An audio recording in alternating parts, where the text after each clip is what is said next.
it's time to wake up. Kincaid and Saltunis is on the air. Broadcasting live on the Fanatic app and YouTube channel. Here are your hosts, John Kincaid and Andrew Saltunis. 97.5 The Fanatic, Philadelphia. And a good Friday morning to everybody out there across the Delaware Valley. Steamy week here in Philadelphia. And I'm not just talking about the sports talk, but that's a beautiful thing. It tells you that we are fully into the summer. And with that comes some very interesting topics about looking ahead. I'm Connor Thomas, in for Andrew Saltunis. To my left, John Kincaid. And Johnny, can you believe we're still talking Eagles, even though we're now officially in the break between mandatory minicamp and actual training camp? I can believe it because they are by far the most interesting team in town. They've given us the most content, and they're the team closest to a championship. No matter what anybody thinks about the Phillies' chances or top five team in baseball. They're the closest team we got to having another parade, and we had fun on that parade day, didn't we? Yes, we did. Oh. Hey, maybe we'll get another one here coming up in just a couple of months. Well, unfortunately, I'll have to send pictures. You have to send me some pictures. You don't want to wake up early and swing by? No, I mean, you never know. Never know. I might be working. I have no idea. That's a fair point.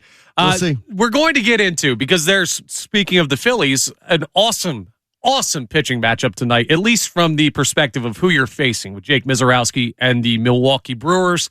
And we've got a lot of angles that we're going to attack that from. But where we open the show today, the Eagles have officially broken for mandatory minicamp, and now we won't see them for well over a month. Next up is 6 weeks off out of the facility. Yes. Next up is training camp, which Andrew DeCecco told us it's not fully scheduled yet, but some point in late July is the expected time for the Eagles to get actual training camp going. So I thought this was a fun, wrap up the week way to look at where the Eagles are at right now. I'm not going to overly frame this because I want to see where your brain goes, John. I want to see where the people's brain goes when I ask this question. The collective brain of our audience? I don't want to collect all the brains. That could be a dangerous thing. But we have an eclectic audience. Yes, we do. We have an eclectic show. Very eclectic, so we'll see. So here's essentially the gist of the question. We're doing a temperature check on the Eagles today as we get ready for the long break. I don't want to make it so loose as how do you feel about the Eagles? But that's essentially what I'm saying here. We're going to go through a long stretch of this summer where we don't see them doing any work. We don't really hear all that much about the Sean Mannion offense or probably the Jalen Carter contract situation, which we'll continue to break down more on today. We're going to just get into that kind of dead zone of the summer for Eagles news. And this is a huge season. We've had a lot to talk about this offseason, even outside of the A.J. Brown trade. And with the expectations so high, the questions all over the place, more so than any year in the Nick Sirianni, Jalen Hurts era, outside of the first year of them together. Yes. This is a big, big change year for the Philadelphia Eagles, and yet the expectations are still the same. When you say big, big change year, do you think it's more change than going to when they made the switch over to the two new coordinators after the Super Bowl season? I do. Why? Because those guys were tasked with running what the Eagles had already run.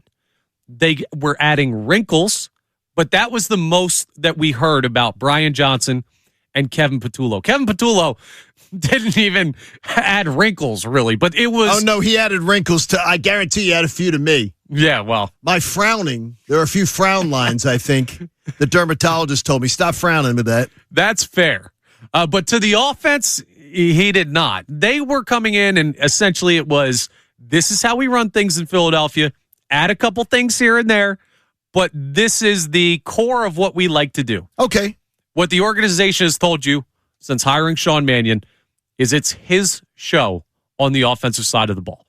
And with that comes questions about how it's going to look. You've brought it up a billion times, Johnny. They've done something that's worked. Now they're going to something different. Are they trying to fix something that's not broken? And that's what I do ask myself that all the time. Is to me, fixing something that isn't broken, and just going back to business classes, is something that businesses have to ask themselves, is the juice worth the squeeze? Is one of the things that you hear that expression. Is it worth breaking something because you assume that you're going to make it better? I think we all agree that things could get better with a better offensive coordinator. But absolutely changing your entire philosophy as an organization on how you run an offense, I'm still not convinced that that means the Eagles are going to be better. And that is one of my biggest concerns, that they'll be better because they take this new mentality on. Yeah, let's remember, a bad year for the Philadelphia Eagles over the last half decade has been win the division and lose a wild card. And lose in the first round of the playoffs. That's been a bad under Nick Sirianni. That's what it's been. Under Jalen Hurts, that's what it's been. We have a great, and as a long-term Eagles fan from Longland that calls you guys the spoiled brats, and Nick Earnshaw is with us this morning, another spoiled brat generation Eagle fan. They are, and I say that with love, sort of, to all of you. I think that's a problem, because you guys have been raised on, you got, it's one night mom's bringing you filet mignon, and the next night you get ribeye, and the next night you get, maybe you're going to have a sirloin one night. Going to end up with gout. And you're going to, goodness, you're going to be, well, no, she throws in a chicken cordon bleu every once in a while and everything. It's still very fatty. That sounds a little fatty. Hungry early. But it's that you guys have lived a very different Eagles life than the majority. I wonder about breaking something that wasn't broken. I wonder most of all, though, about trying to be like other teams that you've been better than. I still don't get that. I still don't get that. And that's something that will have to be proven by the Eagles this year. That is one pocket of the Philadelphia Eagles conversation that we've already been having, that we'll continue to have as we get closer to the season. But when I say a temperature check, what I imagine in my mind, I'm going to take you inside the mind of Connor Thomas. All right. That's a really scary place. I think we're safe today. We'll see how the show goes. That's an interesting place there. Yeah, when you go to the doctors, you don't even know. You remember when you walk into the doctors, you got something going on. Yeah, I know a lot about going to the doctors. You got some pain somewhere. They'll show you the pictures, right, of the smiley face. And there's the 1 to 10 scale. And the 10 is you're smiling, you're happy. The 0 is like the immense pain, like you can't even stand it. That's kind of what I'm imagining. I have no idea what you're talking about. You don't know this scale? Is that like when you go to kids? When kids go to the doctor? It's probably for kids. It's a smiley face scale. I've never even once. heard. I guess they didn't have that in the 40s. Well, exactly. Yeah.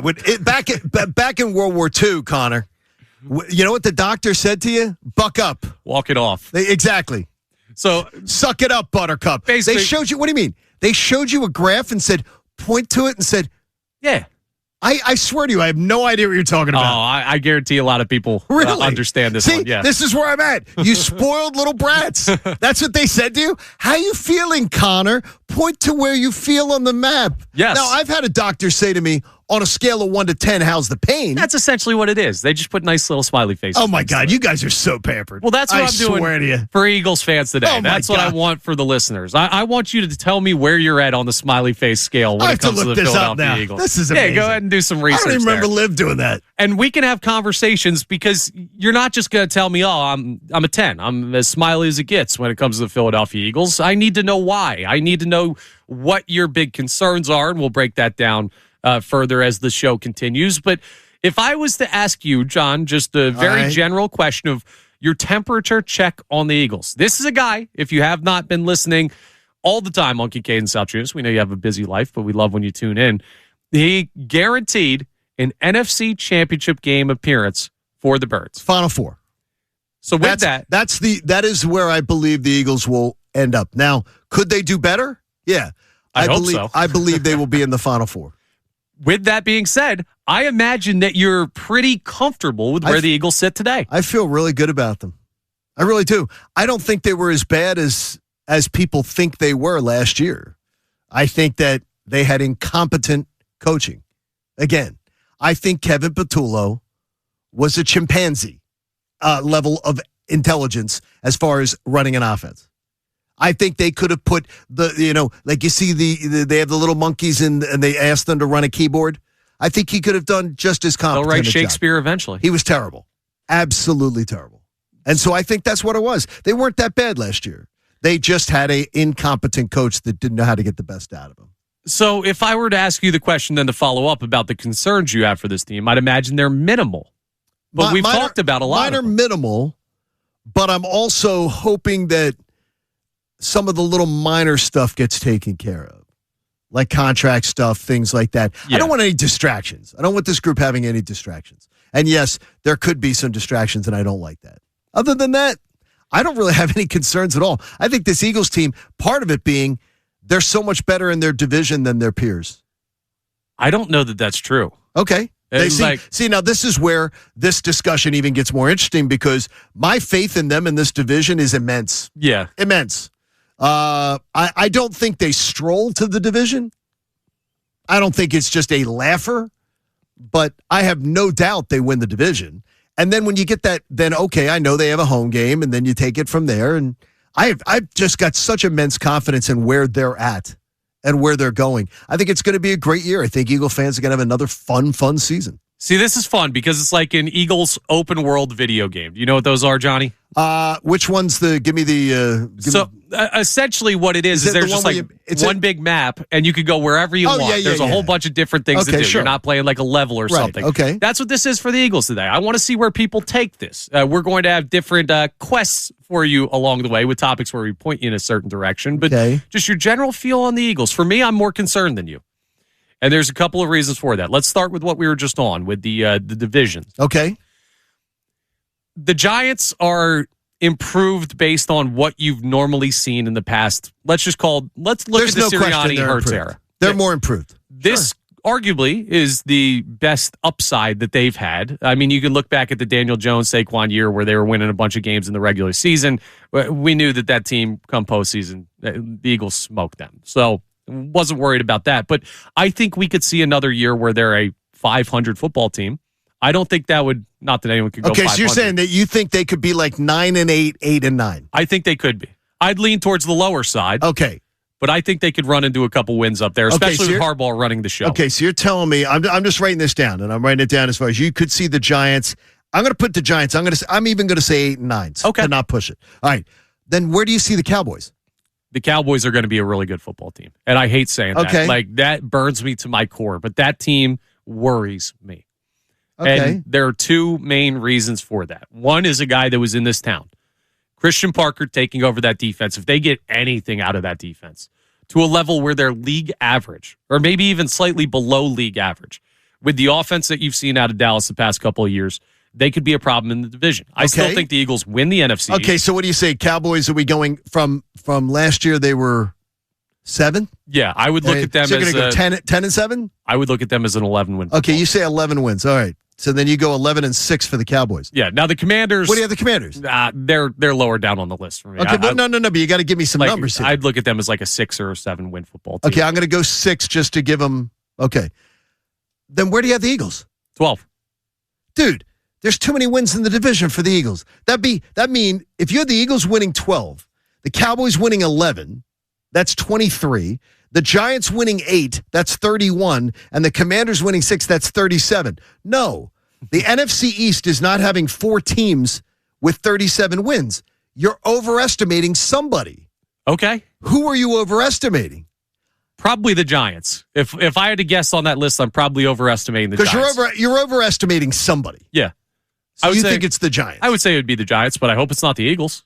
I mean, I don't think that's where we're at, but no, I don't think that's where it is at either. This division is not going to be a cakewalk. The Eagles should win it, but I think Dallas is going to give them a run for their money. And that in and of itself raises the bar of what you have to do just to get into the postseason. Like, I have confidence in the Eagles, but it's not this, hey, the division, there's no one who can challenge them. They're going to have an easy time in the NFC East where they could get to week 18 and rest. But I think that when we're going into week 16 and even week 17, we're saying, hey, we need wins now in order to lock this thing up. Can I play just a quick little game with you? And I'm going to go against my rules with you here. Okay. Just a little bit, just real quick, and everybody can play along. And Nick, just play this as far as, I think people that are telling me about the Giants, I honestly roll my eyes.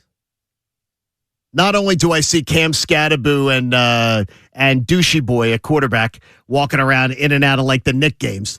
I look at Scattaboo walking around wearing that stupid grill in his mouth, going to a Knick game, and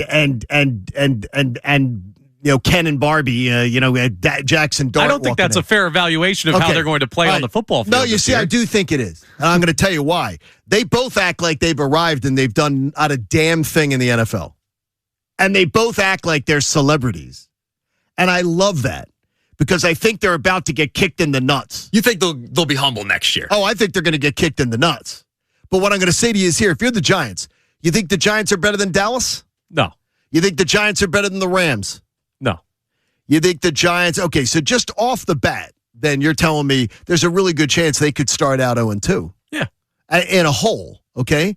They got to take on teams like Jacksonville, Houston, San Francisco, Seattle, at Detroit, at Dallas, Indianapolis.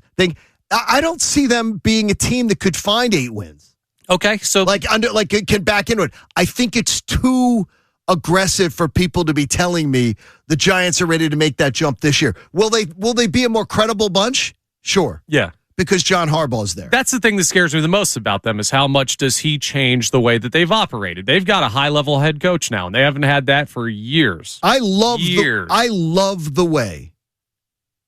I'm just watching Cam Scatterbo and Jackson Dart walk around New York, and I'm loving it because they both act like they've won something. They both carry themselves as if they are celebrities. And I watch our quarterback, Jalen Hurts, and I watch Saquon Barkley. And both of them are freaking incredibly humble, and neither one of them act like either one of these dudes. And I love it. I absolutely love it because they are not about that. Yeah, I think you're getting caught up in the optics. No, but I think I disagree because I think it matters. I think it would matter if their coach was Brian Dable. I think with Harbaugh up there, he's going to have it. But it's who their DNA is. Yeah, I mean, we'll see. Do you think they're going to be less douchey? I don't think that matters, John. When they win, I don't care if they're douchey. When they start winning. Scadabo's a good running back. Jackson Dart, a lot of people like what he did his rookie year. And that team is on the ascension. Okay. So when I look at the division, you're going to have a couple of hurdles to overcome where last year you didn't really. But it's not just the division. I love it because I don't think they're on as right a track as everybody else thinks they are. Okay. I really don't. I think they're improved, and I think with Harbaugh they'll be improved. Yeah. But I don't see it because I think leadership matters. But let's not just get too caught up on the Giants there. There are other concerns for the Eagles. They're changing the entirety of the offensive system. There is. Absolutely. I mean, there's questions about the quarterback. We've been talking about it a lot. Plenty of people at the fan base are wondering how Jalen Hurts will handle this. They don't have a damn safety on the roster right now unless you believe in Drew Makuba, who played half of his rookie season and was okay. There are still concerns about this Eagles team.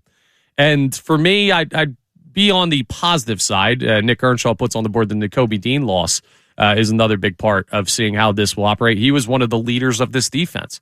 There are some things to keep an eye on as this continues where I'm not feeling as confident in the Philadelphia Eagles as you are. I'm still very much on the positive side, but I wonder where people go with this. So where's your temperature check on the Eagles? This is your last chance to get we'll talk about them, but treat it as your last chance as the week of mandatory minicamp wraps up to tell us before we head into the long break between this and when they come back for training camp. Now, the Phillies, they had one break.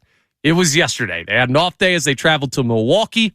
Which isn't fun, by the way, if you haven't done Milwaukee. Yeah, you don't like Milwaukee? Not fun having the off day in Milwaukee. Hey, they got beers. Yeah, it's not fun having the off day. We'll go crack a couple there. Yeah, they go down a slide. Yeah, look at that. Now, somebody broke bones on that before, some reporter or something. It's not leave that to fun. Benny Brewer. But the Phillies have a great opportunity tonight. They're going to be taking on Jake Mizorowski, who, if you have missed what he's been doing, young guy, throws gas, tall as all get out, and his numbers are up there with Christopher Sanchez so far this year when it comes to the National League Cy Young race. He has had a breakout season on top of what already was a season last year that got people talking in his first foray into Major League Baseball. And there are a lot of angles to take on this matchup between the Phillies and Jake Mizorowski. The first place my mind goes is not the team itself, it's individual. Maybe this is wrong with me. You can tell me if I should focus on the actual matchup and, hey, we got to win baseball games. Helping Christopher Sanchez. That stretch in May where he went scoreless for an entire month and somehow they didn't win every game he started. Like, I think back to the Cleveland Guardians, 8 shutout innings. You lose that game because you get shut out.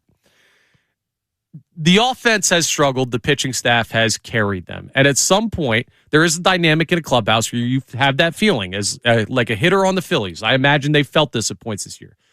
Yo, we owe it to those guys on the bump. They've been carrying us. They've been covering up a lot of our mistakes. When we get an opportunity to help them, we got to help them. And this is an opportunity. You raise Mizorowski's ERA, hey, you could lock in Christopher Sanchez to NL All-Star starter. You could remember, it's the All-Star starter is not secured yet. Right. I mean, it could be one bumpy outing for Sanchez with a great outing against the Phillies could end up swinging things in his favor. You got to do your thing tonight for Christopher Sanchez. On top of that, you also have an offense that we're trying to figure out if they're starting to break out. I think they are. I think they are also. But breakout is a little rich for me. Yeah. But a little rich wording for me. But how about this? Improving. Okay. I absolutely believe they are improving. It'd be hard to go the opposite direction. That is correct. But that's the other thing. It's not just helping Sanchez. It's you're facing one of the best pitchers in baseball tonight. If there's a time for you to prove, hey, we figured out a little bit of something with this offense, it's tonight. I don't want to put too much stock into one game. And we're going to talk more about the Brewers series as a whole as the show goes on, because this is a team with one of the top records in baseball that's in your league. And you and Andrew mock them constantly. They're not that good. They're really not. They love to. They're regular season merchants. You guys say that all the time. Yeah. I chuckle. I just chuckle. Regular season merchants. They are. Like, what does that mean? Well, I mean, it's like what does it mean? Like they can be great over 162. That means they're a great baseball team. Are the Phillies regular season merchants? Yeah, that's what the Phillies are. They play Phillies the World Series. No, the Phillies are regular season merchants. Championship series under this. I guess. I mean, the Phillies are regular season merchants. Then I mean, I hear that from people about Milwaukee, and I'm like, no, they've built an amazing baseball team. And by the way, they don't have a top 4 payroll. No, they don't. And by the way, they built a team that actually has a clue at the freaking plate. They have guys that actually have an approach at the plate, something that Phillies batters certainly do not. Yeah. They actually have a hitting coach who maybe tells them, hey, let's have an approach up here. We'll see this weekend because they get Sanchez later on in the series. I can't wait. That's Sunday. But tonight, a huge opportunity for the Phillies offense against Jacob Mizorowski. How much do you look at this one game and say this is proving grounds for the proving grounds? Proving grounds, right? One or the other for the Philadelphia Phillies offense. And if they go out and they have a great game tonight, or even, let's say they put 3 or 4 on it, how much does that elevate your estimation of what the Phillies offense is? So we have the open world Eagles topic, temperature check. Where are you at with the Birds as they hit the break between mandatory minicamp and training camp? And for the Phillies, what are you expecting out of the offense against Jake Mizorowski? You can chime in on the phone line, text line, voice memos. 610-632-0975 is how you get in on the Davis Honda text line and the other ways we communicate with you. It is Kincaid and Salchunas. And the Phillies made an outfield move yesterday. We get into the transaction talk. Who is Derek Hill? And what in the world can the Phillies do if Adolis Garcia misses time? We'll get into that next year on Kincaid and Salchunas, 97.5 The Fanatic. Kincaid and Salchunas, 97.5 The Fanatic and 97.5thefanatic.com. 97.5 The Fanatic and 97.5thefanatic.com. It is a summer Friday here on Kincaid and Salchunas. I'm Connor Thomas in for Andrew Salchunas. He'll be back on Monday. John Kincaid to my left, Nick Earnshaw on the board today for us. We got Amy Fadul in studio starting at 8 a.m., so be excited to talk to Amy. If you could have, when I was working for a living in the business world, I would take Mondays off. Yeah. In the summer when we'd have shore houses, like I'd have my shore house down the shore, I'd take Mondays off. Yeah, I would rather do that too. Monday, right? Yeah, absolutely. You need the recovery day. See, I know people who like Sunday, who like Fridays off. My thing is none of my buddies are taking Friday off, so I'm just going to be down there by myself. That's what I would think too. And sit on the beach. I would love the idea of not having to be going back from the shore. It's not as bad as it used to be, but going back in the Sunday traffic. Yeah. Used to be a bitch. Here's what I would prefer. It was terrible. If I could pick, well, I would have the Philadelphia Eagles schedule where they have 6 weeks off in the middle of the summer. Well, going everywhere. That's even better. That's collectively bargained, by the way. Yeah. Well, so they bargained that time off by the Players Association, so there it is. Great job, Players Association. They did a good job there. Yeah. It's a good club. And that's part of why we're talking about the Eagles temperature check today, because we are now in that kind of summer dead zone where, and when I say dead zone, it doesn't mean that we're going to stop talking Eagles from now until training camp. You know us better than that. It doesn't mean we're not going to get news as well. NFL things happen. Now, what I will say is, and this is a general rule of thumb for me, if you get news about your football team between now and training camp, it's usually not good news. It's very rare that in this portion of the offseason, you get the notification, Adam Schefter tweet pops up, and you're like, says something about the Eagles. That's not a bad observation. You're right. You usually go, uh-oh. Yeah, it's normally, oh, man. Who got hurt on the beach somewhere? Unless Howie's making a trade or something right before the preseason, usually. That could work. That's certainly possible as well. And we saw some recent acquisitions for the Eagles as early as this week as they try and bring in some bodies to get them geared up for training camp, which will be end of July. But between now and then, you're going to have a lot of time to sit and think about where this football team is going. And we asked you in the opening segment, kind of where's your temperature at on this? We're checking in on how you're feeling confidence-wise about the Eagles, John Kincaid. Very confident. Very confident. I'm more on the confident side than worry, but I do have some concerns about this team, and they're things that we've talked about throughout the offseason. So I'm interested where people go with this. We're allowing you a little bit of leeway here on the Eagles open world type of idea. So what do we have on the Davis Honda text line, Nick, on the Birds? Yeah, so we got one text coming in regarding the Giants conversation from earlier. Agree with John regarding the New York Giants. Don't think they are ready to make a huge jump. They may have a great pass rush, but it won't matter if teams get ahead of them and run the ball all over them. That's Mike in Turnersville. So that's where I sort of think, too, is that they're going to need things to go their way, and I think the Harbaugh way is going to be a transition. He's being an old school type mentality coach. I think part of what he has to do is he has to teach a loser franchise how to be winners, and I think that that's going to take time. I don't think that that's something that flips a switch, and all of a sudden you teach a loser franchise how to be winners. It's a process. Yeah. And I think he's going to see that it's a process. That's probably fair. And maybe I'm overvaluing the head coaching change. I'm a fan of his. Yeah. I'm a fan of his. But I also believe he's a fixer that's going to get them. I don't believe they're ever going to win big under him. Yeah. Win big under him. Maybe. Baltimore didn't win big under him. I see that as more of a Lamar Jackson shortcomings in the postseason conversation than that could a be. Harbaugh conversation. Absolutely. I mean, they won Super Bowls under him, or at least one. I mean, look, I can get you on that there's that case. My thing with the Giants is since Tom Coughlin, this is the best head coach they've had. And I would agree with that 100%. Under Tom Coughlin, that was the team that won 2 Super Bowls. So I don't know.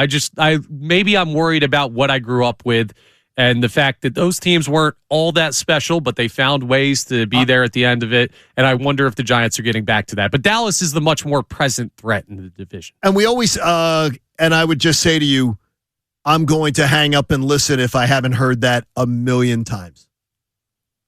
That Dallas is the biggest threat.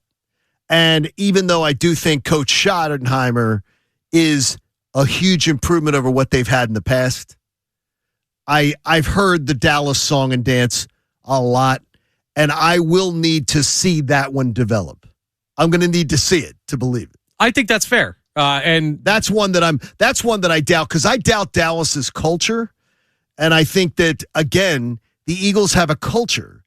And it's really weird, though, what surprises me is, and I go back to the first segment and you sort of saying to me, I don't care about all that stuff with Jackson Dart and Cam Scatterbo and everything. You don't value it. I do. I so value the mentality of having players that want to be football players over celebrities first. There is zero question in my mind, zero, that Jackson Dart loves being a celebrity and is enjoying being a celebrity. And to me, I think that's great for Eagles fans. I think it's awesome because he hasn't accomplished a damn thing, and he's loving being a celebrity. Scatterbo cannot help himself but to be out and about being a celebrity, being spotted. Where has he been? What's he doing? What's he been? I love it. Let them be living that life. Where can we be? Where can we walk a red carpet? Where can we be seen? I will take life with Jalen Hurts, boring-ass Jalen Hurts, and Saquon Barkley, who literally are as boring as white milk and saltine crackers. And I will the main thing. I'll take it all day long because I think you win with players like that more than you win with guys like that. And I know the thing is, possibly you're of a different generation. Yeah. You're of a different generation. You think that stuff, your generation more thinks that stuff's cool. Well, it's also just become the norm. I can point to plenty of guys who are Super Bowl champions of the past 5 years or so that care very much about their celebrity status. And okay. Talent is the thing that I'm much more focused on. I mean, if you look at in their primes, when they're winning Super Bowls and everything, nobody was more of a dork and boring than Brady, than Manning. Right, but those Peyton Manning. We're talking about greatest quarterbacks of all time type stuff. Okay, isn't that what Jackson Dart wants to be? Right. I don't want it. But that's what I'm saying is that's what I say is that I don't believe that the teams who are trying to come up and knock the Eagles off. I love the fact that they don't have that. Yeah, but Patrick Mahomes and Travis Kelce are on every third commercial on TV, and they were unstoppable for like the past half decade, maybe more than that. That's Patrick the thing. Mahomes It's not. It's Peyton Manning was on the commercials when he was saying, but Peyton Manning wasn't doing the Cam Scatterbo Jackson Dart thing. I could care less about the super, like the wanting to be a celebrity off the field. I think they're a better football team this year. I think it matters. I think stuff like that matters. A little bit, but not as much as on the field. Like if they're good or not. We'll see. We'll see what happens. We'll see. I always think you do those stuff. Be good on the field first, and then do that other stuff. I don't want to be a celebrity. Like, I don't want to, like, I go to the same bar, I go home, I go to bed at like 9:30. It doesn't mean that I'm a better quarterback than Jackson Dart. Like, I care about the on-the-field stuff so much more, and that team was better. But it's interesting you bring up, like, and you brought up Dallas and how you look at that franchise. But then you question when Andrew and I talk about the Milwaukee Brewers and why we don't worry about them in the postseason. It's kind of the same thing. It's just like history would tell you that they just don't have it when it comes to the big spots. No, they haven't had. First of all, they haven't had enough chances to have that kind of reputation. They've had chances. They have not had enough. That team is developed. First of all, they're built. They have a great approach at the plate. They're a team that understands the game of baseball better than the team that we have. They don't have a top four pay. Can you imagine if they had a top four payroll? What they're doing, what their lineup does on a nightly basis, night in, night out basis, the way they play the game. Philadelphia would love that team. Sure. Philadelphia would love that team. Philadelphia should love the team they have. Instead, we have swing and miss boys. Instead, we have poor approach boys. Instead, we have a team that does not play disciplined ball, plays unfundamentally sound. So why would these eras of teams do the Philadelphia Phillies have more postseason success than the Milwaukee Brewers? I think a top four payroll is what I've told you. When you win, when you pay what the Phillies have paid, you average 93 plus wins. Where if the Milwaukee Brewers, which are doing, by the way, averaging even more than the Phillies in wins, they're doing it with nothing. They're doing it with food stamps. Sure, win in the regular season. I don't care. That's what the Phillies do. The past 2 years, the Phillies have gone out in the first round that they've played in. The years before that, they were NLCS and World Series. Correct. Tell me the last time the Brewers won the pennant. Because they did it, and they did it as an underachieving top four payroll team that was a wild card. You have the same issue as a lot of Phillies fans right now. Okay. You want different. You're doing what the Eagles are doing. You want to break something that's not broken. Oh, no, something's broken. See, this is where you're falling into it. The Phillies are broken, Connor. No, they're not. They are broken. The Phillies are streaky, but guess what? There are 25 baseball teams in major leagues that would trade places with the Phillies right now. The Phillies are a broken product. They're a broken product. If that's broken, I'll take broken. I saw a decade of no playoffs. If you think this is broken, you got to open your eyes. No, this is broken. This is a team that's not built well. This is a team that somehow is spending what they're spending, and they're not getting the results they should be getting. What do you mean? They're not built well. They're just last week we were talking about them, a historically bad run in the history of the franchise. You've said the payroll number per game. You said the payroll number plenty of times. What the bar is, here's what you average. And in the 4 years they've had that payroll, 2 times they've gone over, 2 times they've gone under. Yeah, but no, they've averaged less than the amount of wins. They've actually underachieved what they've spent. if you spend what you spend what the Phillies spend, they've actually a little underachieved. You've said it's 93 wins, right? Or it's 93. They won 95 and 96 the past 2 years. What do you mean they won 89 and something else the other 2 years? You got to do your math, Connor. Come on, that's how it averages out. That's what average means. Phillies are broken, folks. Yes, they are. No, I think more people would agree. Second best record in baseball since Don Mattingly took over. Let's ask people that. Are the Phillies broken? Yes, I think people would think they are. 610-632-0975. Well, they're definitely having trouble in the outfield. We'll talk about Derek Hill coming up next and some other potential solutions for the team. Jim Salisbury had something very interesting to say. He was on earlier this week, and we'll play something from him coming up next. Open up the Twitter poll as well. It's already a busy Friday here on Kincaid and South Tunis, 97.5 The Fanatic. Kincaid and South Tunis, 97.5 The Fanatic and 97.5thefanatic.com. 97.5 The Fanatic and 97.5thefanatic.com. Spirited start to the show this Friday morning, and as people will tell you, hey, there's nothing to talk about in the summer with sports. Yeah, right. I like the Phillies South Tunis getting our energy up too. Yeah, the Eagles too to start the show. I can't. It's not fair to frame it that way. Your love of the Phillies, I admire it so much. As the host of the Locked On Phillies podcast, you do a great job. I'm a subscriber, but your blindness to what the Phillies are, in my mind, that is just my opinion. Your blindness to what they are shocks me. It just shocks me. They are exactly what they should be for what they spend, but they haven't had the success in the postseason for what they spend. So that's underachieving. But their regular season wins is exactly what they buy. They buy and they get it. Guess what? That's all it is. What are the Mets getting for a top 3 payroll in the sport this year? The Mets are not getting what they're going to miss the playoffs. Yeah, they very well could. Like, that's what broken looks like. They very well could. That's a thing. Like when you look over the past 4 or 5 years of Major League Baseball, the Phillies are one of the top 3 teams in the sport when you evaluate that whole stretch. The Phillies have a rotation that is incredibly top heavy, which is great. We love the top of it. The bottom of it is right now looks like it's a disaster area. We'll see what Andrew Painter ends up becoming. The Phillies lineup went through a stretch just that we talked about a little over a week ago, was one of the most historic stretches of games that they had played in the franchise's history of 150 years. Yeah. 150 years with a top 4 payroll. That's the worst. That's unacceptable. I know. That is a broken, and by the way, this is a trend. This is years of data showing me that they do not have an approach at the plate. They're a poorly fundamental team, even though they've gotten better, strangely, under the new manager, because they're working more. They're actually doing more work. Here we go. It's just interesting. Well, a lot of fun. One thing that I will agree with you entirely on. So we'll take that Phillies are broken pocket. We'll move it to the outfield. Okay. They have not, at any point in this era of contention, fixed the outfield issues. And I'll spoil this for you.